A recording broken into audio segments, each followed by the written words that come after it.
Ok, minha gente, já de volta, 2643-4497 é o telefone Super Gasbras, são 5 TVs a cores.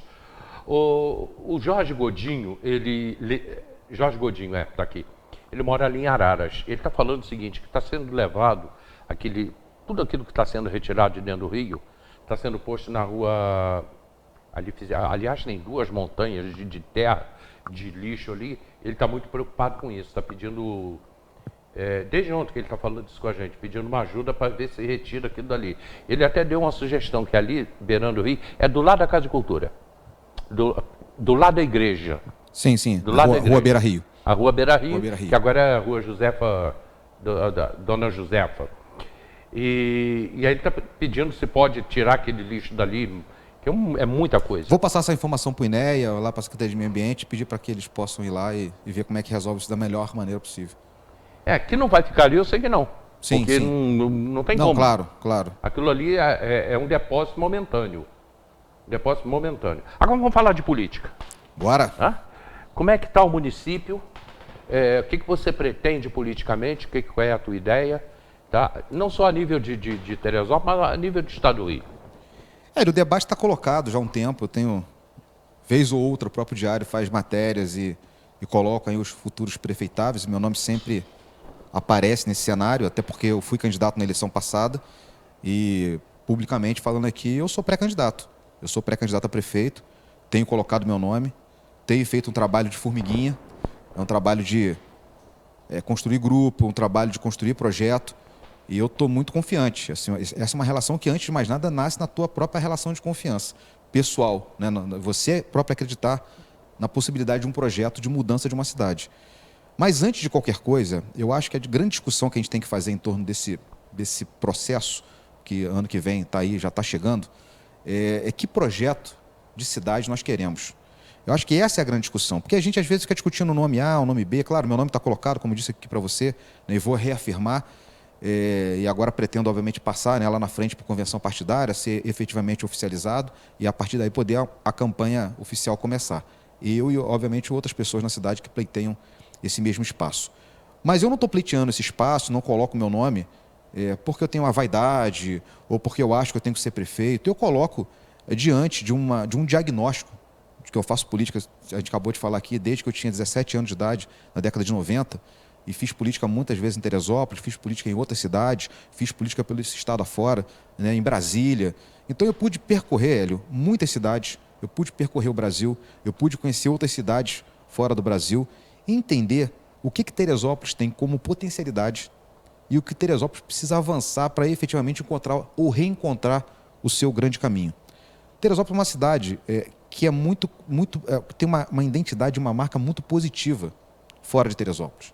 Semana passada eu estava em Brasília e eu estava lá para falar com o deputado Altineu Cortes, na liderança do PL, esperando ele lá, e quem chega lá nesse momento é o vice-presidente do cluster automotivo que está lá em Porto Real. Estou falando aqui da Peugeot Citroën, eu estou falando aqui da Fiat, ou seja, um cara extremamente poderoso, né, que está trazendo só nesse momento para aquela região um investimento de 2,5 bilhões. E junto com ele estava o CEO da Baterias Moura, que está fazendo um investimento no Rio de Janeiro, numa cidade do Rio de Janeiro, que vai botar mais 3 bilhões. E a gente começou a bater papo, e o camarada muito simpático, e dado momento ele pergunta, né, o que eu faço da vida, eu faço política, trabalho com o governador, e que sou de Teresópolis. Ele fala assim: rapaz, a sua cidade é extraordinária.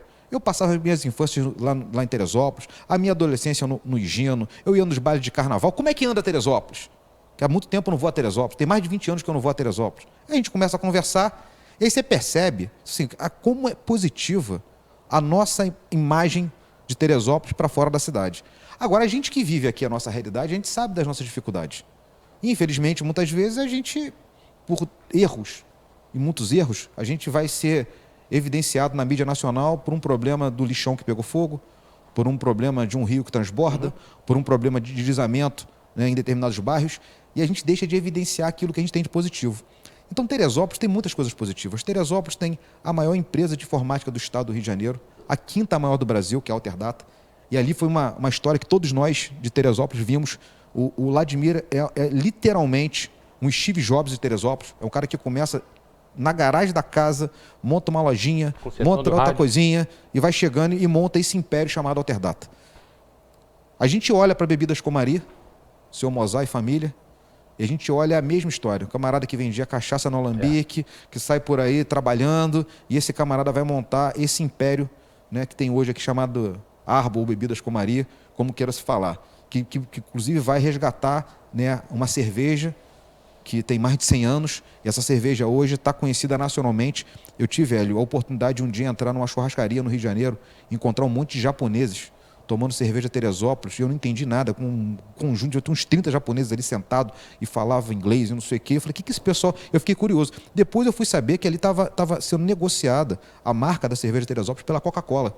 Estavam executivos de várias empresas falando sobre aquilo. Então a nossa imagem é muito positiva. A gente tem uma Granja Comari, que é a única seleção pentacampeã do mundo, é a seleção brasileira, que leva a nossa marca nacional e internacional. Nós temos um parque nacional, nós temos um parque estadual, um parque municipal, ou seja, nós temos diferenciais em relação a outras cidades gigantescos. Mas eu sempre digo que Teresópolis é aquela menina muito bonita que deixou, em algum momento, de fazer o seu dever de casa, que deixou de estudar, que deixou de correr atrás e vem perdendo esse protagonismo ao longo do tempo. E aí, para mim, hoje, eu acho que todo mundo que conhece um pouco de Miguel Pereira tem esse contraponto de uma cidade que tem um prefeito, hoje visionário, que é meu amigo André Português, presidente da Associação de Prefeitos do Estado de Janeiro, e nesse momento Miguel Pereira tem um parque de dinossauros, Miguel Pereira tem uma rua torta como tem lá em Gramado, Miguel Pereira acaba de botar agora a Maria Fumaça, que é um sonho de Teresópolis, um dia a gente voltar com o nosso trem,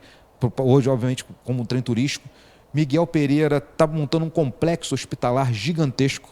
Miguel Pereira tem um centro veterinário, um hospital veterinário público. Miguel Pereira tem uma casa de autista. Miguel Pereira hoje tem os 4 maiores bandeiras de hotelarias do mundo, agora vão ser construídas lá. Ou seja, Miguel Pereira é, depois do Rio de Janeiro, já o segundo destino turístico do estado do Rio de Janeiro.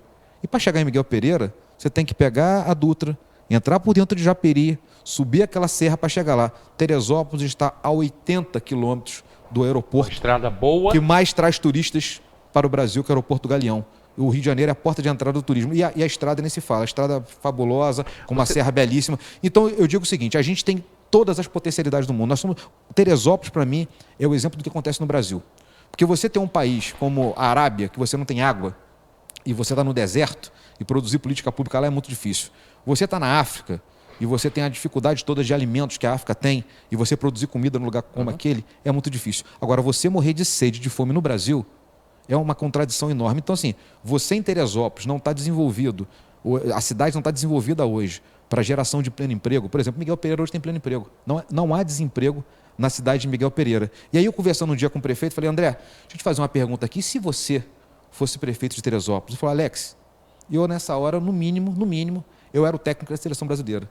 Porque a minha cidade era o caminho para a festa do tomate.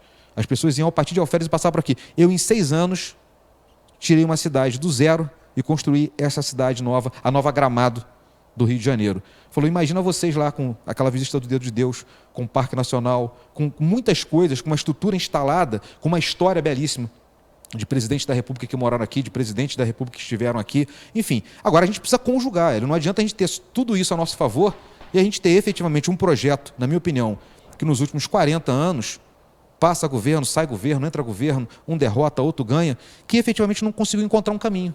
Esta é a grande verdade. A gente olha para Teresópolis, todos nós de Teresópolis sabemos disso. A Teresópolis tem tudo para dar certo, Teresópolis deu muito certo, Teresópolis tem outras coisas que dão certo. Agora, o que acontece com uma cidade que tem o maior PIB agrícola do Estado do Rio de Janeiro, que tem a maior empresa de informática do Estado, que ela é turística por natureza? A gente pode reclamar aqui de um monte de coisa do turismo, que acho que falta realmente uma política pública de turismo em Teresópolis. Mas mesmo sem tudo isso, se você chegar quinta-feira em Teresópolis e tentar se hospedar em um hotel, uma pousada, você já não consegue, porque está tudo lotado. Então, por que isso acontece? Por que esses fenômenos todos estão acontecendo de maneira natural? A economia da agricultura do interior de Teresópolis nunca foi uma economia assim, nós tivemos aqui um projeto agrícola que desenvolveu o interior. Não, aquilo foi um fenômeno dos trabalhadores que estão lá e que foram se desenvolvendo. Mas tudo isso está dado e a gente não consegue conjugar essa riqueza toda a favor da nossa população. Porque, na minha opinião, os projetos que estão se desenhando, que se desenham, eles são projetos que não conseguem encontrar um caminho. Então, você falou aqui da frase do atual prefeito, né, que eu acho que ele vai pensar a vida toda. Eu trabalhei com o Moreira Franco, que foi governador do Estado de Janeiro. Eu fui chefe de gabinete dele, quando deputado federal. Ele falou assim, a frase mais infeliz que eu falei na minha vida foi quando o candidato ao governo do Estado, às 3 horas da manhã, o Medina do Rock in Rio, que todo mundo conhece, né, como Medina do Rock in Rio, era um marqueteiro dele, chama ele às 3 horas da manhã para gravar um programa eleitoral e fala assim: Moreira, fala que você vai acabar com a violência em 6 meses. Ele, para ganhar a eleição naquele momento, né, 3 horas da manhã, de cabeça quente, chegou e falou aquela frase. Ele falou assim: eu paguei o resto da minha vida por essa frase. Porque, obviamente, que a violência é um caso endêmico e ninguém vai acabar com a violência em 6 meses. E eu acho que esse foi um problema que o Vinícius cometeu. Lá atrás, quando ele fala essa frase que dinheiro tem, o que falta é gestão. É claro que, assim, a cidade precisa de administrador público. É claro, isso está claro e evidente. Agora, quando você fala de administração pública, não é uma coisa metafórica, não é uma pessoa sentada no escritório desenhando projeto, não é alguém dando palestra. A administração pública de verdade, assim, de maneira muito objetiva, são as ruas, calçadas, são as calçadas que elas minimamente tenham viabilidade para mobilidade urbana, é o cidadão poder chegar na cidade, ter o lixo recolhido, é a servidão ter luz. São coisas muito objetivas, que a gente pode chamar aqui de zeladoria, como qualquer lugar. Você é sócio do Comari? Sou. Como que funciona no Comari ser eleito presidente ou não ser eleito presidente? Não é zeladoria? Quanto melhor zeladoria faz um presidente do Clube Comari, mais chance ele tem de continuar sendo eleito. Porque você chega no Clube Comari e você quer a sauna melhor, você quer o gramado mais bem cortado, você quer a coisa, né, o estacionamento mais bem organizado. O sócio exige muito lá no Comari. A gente só não exige aqui na cidade. Mas a lógica é a mesma. O que o cidadão quer do dia a dia, como você falou, que paga os seus impostos, é ter o ônibus no horário certo. A lógica é a mesma. E aí essas coisas que podem parecer muito objetivas, muitas vezes em nome de brigas políticas. Porque assim, a gente também tem um problema em Teresópolis chamado governança. Se você ganhar a eleição em Teresópolis e não conseguir fazer um pacto de governança, chamar as forças políticas, porque ninguém ganha uma eleição sozinho. Você ganha com um conjunto de pessoas, você muitas vezes não vai ganhar com a maioria, você vai ganhar com um pedaço, né, daquela população que vota, mas no dia seguinte você é prefeito de todo mundo. De quem votou em você, de quem não votou em você, de quem é de direita, de quem é de esquerda. E você precisa encontrar um projeto que minimamente contemple essas pessoas. E aí eu acho, Hélio, que assim, esses projetos de Teresópolis, eles não contemplam 2 cidades que se conjugam. A cidade ideal, essa dessa história grande de Teresópolis, essa da Granja Comari, do Golf Clube, e a cidade real, onde hoje mais de 40% das pessoas vivem em comunidades com situações muito difíceis. E esse povo trabalhador precisa de oportunidade. Então você anda pela Fonte Santa, pela Quinta Lebrão, por aquela região, você não tem, olha ali, sequer um espaço de lazer. Você vai dentro do bairro de São Pedro, que é o bairro mais populoso de Teresópolis, e você, por exemplo, não tem... Ali já caberia há muito tempo, por exemplo, uma Vila Olímpica. E aí a gente começa a falar de tantas coisas aqui, alguns vão dizer: tá bom, Alex, e aí? Você está falando tudo isso, a gente sabe como é que isso se faz na prática. Isso se faz na prática, com capacidade de articulação, trazendo dinheiro de fora, tendo capacidade de entrega, não pensando em 10 coisas ao mesmo tempo, mas estabelecendo um critério e um objetivo e uma prioridade. Ao invés da primeira prioridade, você vai para a segunda prioridade, e da segunda você vai para a terceira. Outro dia me perguntaram: e aí, Alex, qual é o dia seguinte se você fosse eleito prefeito? O dia seguinte eu faço um decreto para a construção de um hospital público em Teresópolis, de um hospital municipal. Por quê? Porque a saúde pública hoje passa por dificuldades enormes. E o nosso grande problema, na minha opinião, é que saúde pública deve estar na mão da prefeitura, deve estar na mão daquilo que é público. É claro que isso não te impede de fazer convênio com outros hospitais, isso não te impede de ter o Hospital das Clínicas como retaguarda, não te impede de ter beneficência como retaguarda, o Hospital São José, mas a saúde pública de Teresópolis, ela precisa ser pública. É mais ou menos você imaginar o seguinte, que a gente não vai ter mais hoje escola pública em Teresópolis, nós vamos pegar todas as escolas particulares, vamos nos conveniar a elas, e a partir disso, a gente amanhã paga a escola, tem aula, se a gente não paga a escola, não tem aula. Então a gente vive hoje numa situação onde, quando o município não consegue honrar com as suas contas, há o tempo todo uma pressão em cima do município para poder fechar a porta dos hospitais que hoje são conveniados. E a população fica num desespero total, sem saber exatamente aonde vai. E aí eu digo para você, nos últimos 40 anos, entrou prefeito, saiu prefeito, e ninguém tomou atitude de efetivamente construir um hospital público e efetivamente estabelecer uma política pública de saúde em Teresópolis. E mais do que construir um hospital, é você fazer a saúde de base. Porque não adianta você fazer um hospital de grande emergência em Teresópolis, porque sabe o que vai acontecer? Vai subir gente de tudo quanto é cidade ao nosso entorno, vai subir gente da Baixada, vai subir gente de Guapi, vai subir gente de Magé, porque aqui vai ter um hospital público de referência. Então nós precisamos ter um hospital de emergência de referência, um hospital público de referência, mas também saúde de base. A gente precisa ter unidade básica de saúde, clínicas da família, mas de qualidade. A pessoa não pode ir hoje num posto de saúde, levar 6, 7 meses para conseguir uma consulta e mais um ano para conseguir uma ressonância ou uma tomografia. Porque isso já deveria ser em muitas cidades, né, do Rio de Janeiro afora. Eu quero te falar, por exemplo, do caso de Mesquita. Mesquita é uma cidade que tem a metade do orçamento de Teresópolis.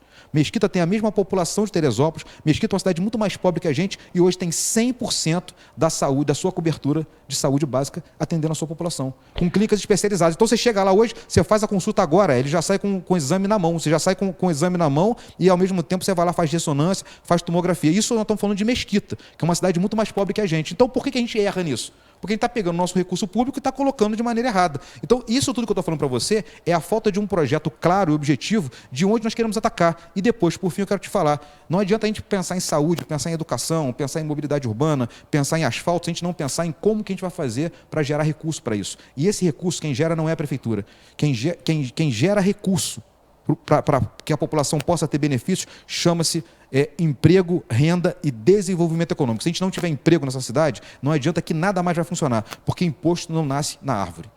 Olha só, é fácil responder isso aqui. O Jorge botou aqui exatamente o que ele falou agora, tá, Jorge? Jorge Godinho. A cidade precisa de projetos de engenharia, várias áreas técnicas, drenagem, contenção de encostas, cultura, lazer e saúde. Precisamos de mais hospitais, além dos existentes. E o Paulo, ele me pergunta o seguinte, por que não indústrias? Eu vou explicar isso aí e o Alex vai até explicar melhor. Ele falou, Porto Real, indústria, baterias Moura e... Porto Real chama cluster automotivo. Estão ali várias indústrias de construção de carro. Aí, por que essas indústrias não vêm para Teresópolis? Vamos lá. Nós estamos longe da Dutra, estamos longe do Cais do Porto e nós temos uma serra. Então, a indústria, essas grandes indústrias, elas têm que ficar perto do cais, no Rio de Janeiro, do Cais do Porto, elas têm que ficar perto da Dutra, que é o caminho para São Paulo, ida e volta para São Paulo.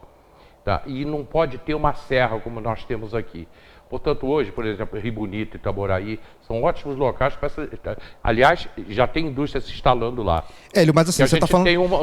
Isso eu estou falando de Você está falando de uma tema de indústria que é a indústria automobilística. Mas, por exemplo, eu vou dar um exemplo de uma indústria que poderia estar em Teresópolis e que, por falta de um projeto específico, não está aqui hoje. A fábrica de vacina da Fiocruz. Tá, porque isso não é uma indústria de grande porte que não vai ter problema com a serra nem precisa chegar ao Cais do Porto. E que não vai criar um impacto ambiental como essas indústrias, por exemplo, criariam para Teresópolis.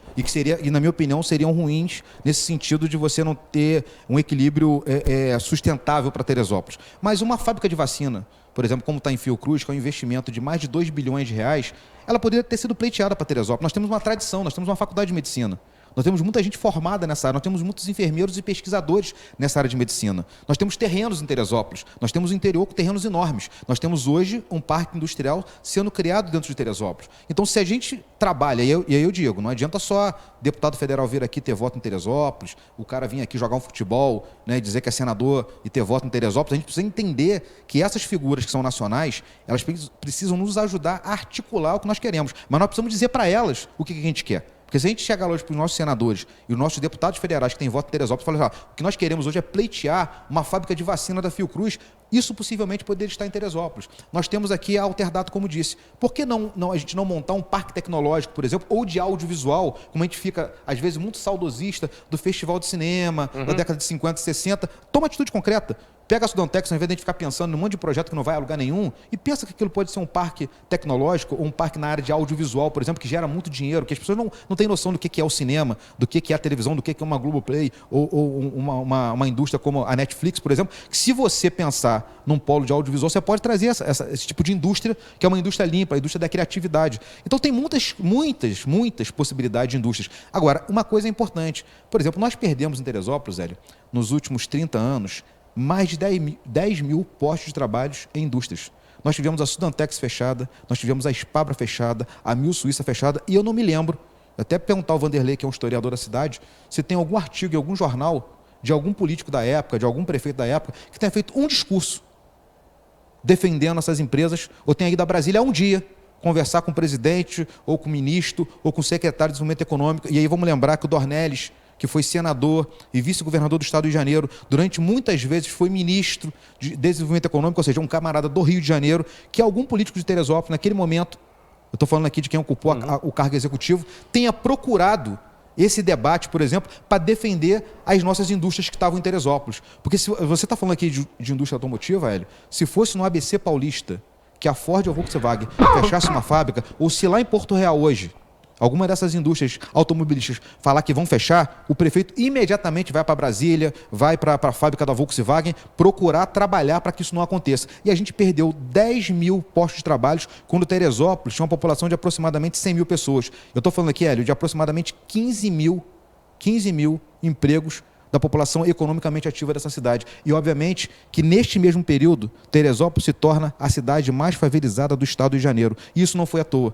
Muita gente acredita que a favelização de Teresópolis foram pessoas que vieram de fora para Teresópolis. Até tiveram, mas a maior parte foram trabalhadores dessas indústrias que ficaram desempregados e que acabaram tendo que morar em lugares, né, não muito estruturados, e muita gente do interior que ao longo do tempo vem perdendo a sua possibilidade de agricultura e vai ocupando as nossas comunidades, transformando em favelas com todo o problema social que nós temos. O papo está muito bom, mas meu tempo esgotou. O tempo é curto, né? Meu tempo esgotou. Bom, obviamente eu preciso de você aqui ainda esse ano.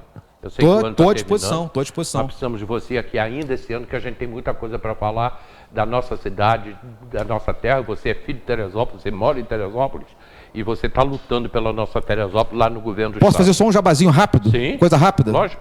Hoje à noite, às 9 horas da noite, às 21 horas, programa História Nossas Histórias. Eu estou fazendo um programa aqui na TV Diário, contando a história de Teresópolis através dos bairros. E hoje a gente vai falar sobre o Vale da Revolta. É um nome que as pessoas, eu acho que não têm noção da história desse bairro, chamado Vale da Revolta. Então, hoje, 9 horas, na TV Diário, assistam o programa História Nossas Histórias, que a gente vai falar sobre o Vale da Revolta. Rapaz, eu comprei até briga por causa do nome Vale da Revolta. Porque o pessoal queria mudar o nome Vale da Revolta. Eu falei, não pode mudar. E fui lá no Vale da Revolta e falei com algumas pessoas. Você sabe que teve um plebiscito. Tem uma história. Você sabe que teve um plebiscito para ver se o bairro mudava de nome ou não. E a maior parte da população foi favorável a continuar Vale da Revolta. Por quê? Os próprios moradores não sabiam por que Vale da Revolta. Quando entenderam, eles falaram assim, não, vamos defender esse nome. E aí, hoje no programa, a gente vai falar um pouco sobre isso. Eu vou ver o programa. Que é o Vale da Revolta, esse nome tem uma história. Tá?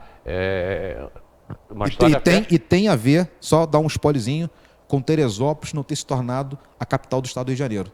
Teresópolis ia se tornar a capital do estado do Rio de Janeiro, teve um decreto de criação. Na verdade, Teresópolis é a única cidade criada no estado para ser a capital. E aí tem uma revolta chamada Revolta da Armada, e aí depois vocês vão ver essa história. E essa revolta vai fazer com que Teresópolis não vire a capital. E aí o Vale da Revolta tem a ver com isso. Eu conto essa história já há algum tempo, né? Sobre o Vale da Revolta. Alex, obrigado, meu irmão. Gente, olha, Supergás Brás 2643-4497, ligou 5 televisões 50 polegadas. A gente volta já.